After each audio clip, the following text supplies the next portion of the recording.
Alas 4 po na madaling araw, palis po kami. At papunta na po tayo doon sa next po na bibigyan natin na tulong ng mga indigenous people sa remote area.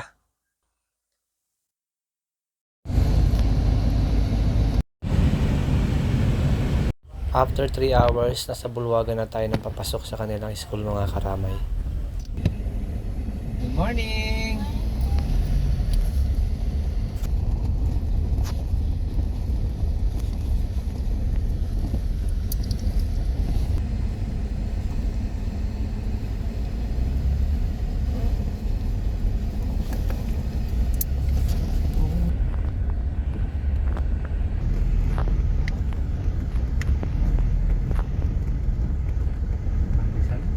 Kuya, pandesal yan?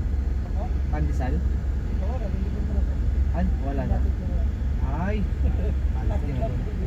Saan niya pa yun natin dito?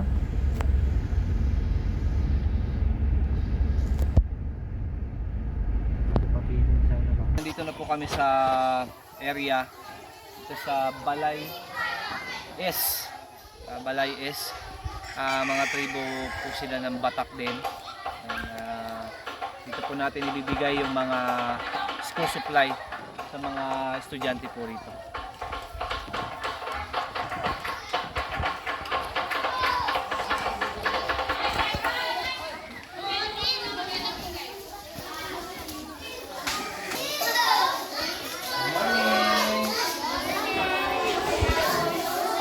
Kaway kayo, kaway dito, kaway.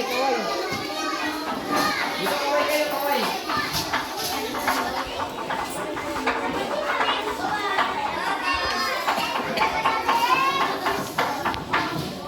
At habang piniprepare ang mga school supplies na ipamimigay sa kanila, saglit tayong nilibot ni Teacher Shane sa kanilang maliit na eskwelahan at na-share niya rin sa atin yung kanilang mapait na pinagdaanan dahil sa bagyong Odette na nasira yung kanilang mga schools, mga classrooms.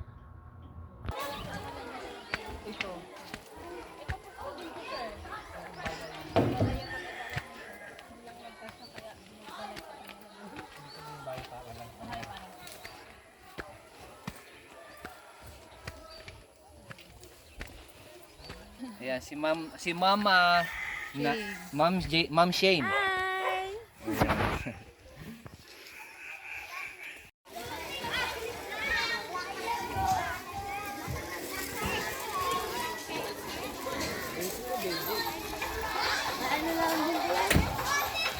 Hi! Sige, manalangin tayo. Artiklo 5.